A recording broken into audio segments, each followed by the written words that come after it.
रात के ठीक 3 बज रहे थे।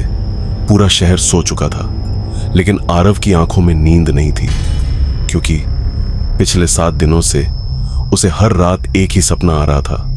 एक पुराना घर, लंबा अंधेरा गलियारा और आखिरी में एक बंद दरवाजा, जिसके पीछे से कोई धीरे धीरे खटखटा रहा होता। टक टक टक। पहले दिन उसने इसे सपना समझकर इग्नोर कर दिया। दूसरे दिन थोड़ा डर लगा। तीसरे दिन उसने नोटिस किया, हर रात वो दरवाजा थोड़ा और खुला होता है, और आज 7वीं रात दरवाजा आधा खुला था। आरव पसीने में भीगा हुआ उठा। उसने घड़ी देखी, 3 बजे।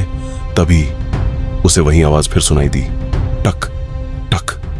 लेकिन इस बार यह आवाज उसके सपने में नहीं थी। वो आवाज उसके कमरे के दरवाजे से आ रही थी। आरव का दिल तेजी से धड़कने लगा। कौन है? उसने पूछा।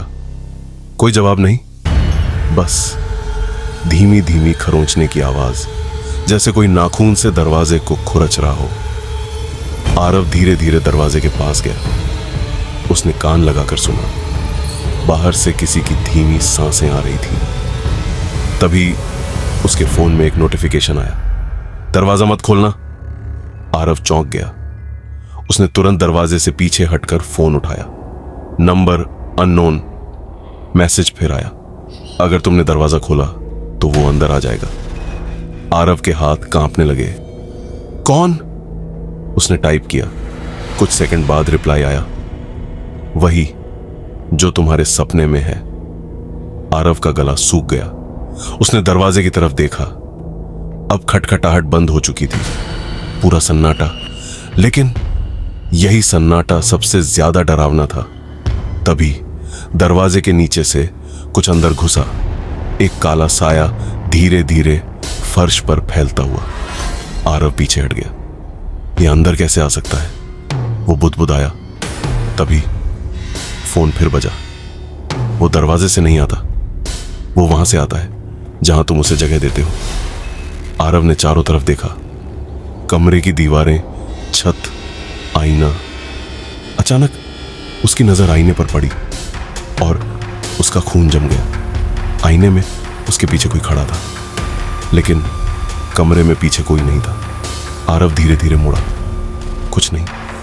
फिर आईने में देखा, वो चीज और करीब। लंबा काला शरीर, चेहरा धुंधला और आंखें खाली।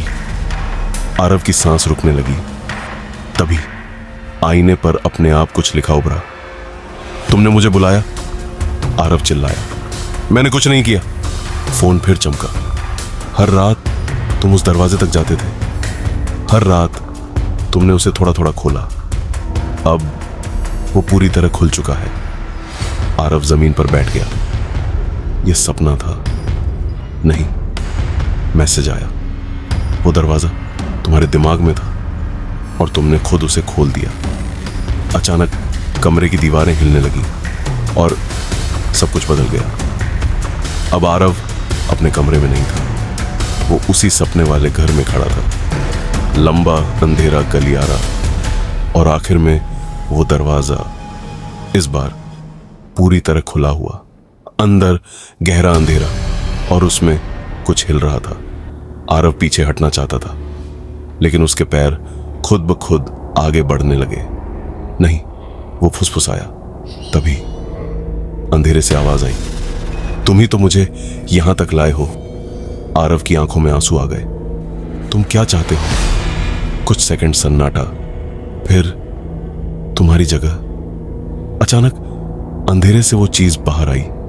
इस बार साफ दिख रही थी और उसका चेहरा आरव का ही था, लेकिन आंखें काली, मुस्कान डरावनी।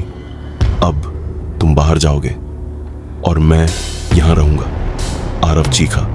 नहीं, लेकिन बहुत देर हो चुकी थी। अचानक सब कुछ ब्लैक। सुबह आरव अपने बिस्तर पर उठा। सब कुछ नॉर्मल। तो यह सपना था।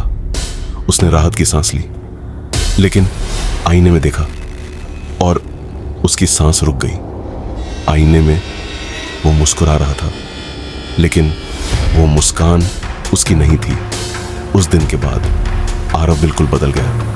वो कम बोलने लगा, अकेले रहने लगा और हर रात 3 बजे आईने के सामने खड़ा हो जाता और धीरे धीरे फुसफुसाता, दरवाजा खोलो, क्योंकि अब वो अकेला नहीं था और कहीं किसी और के सपने में वो दरवाजा फिर से दिखाई देने लगा।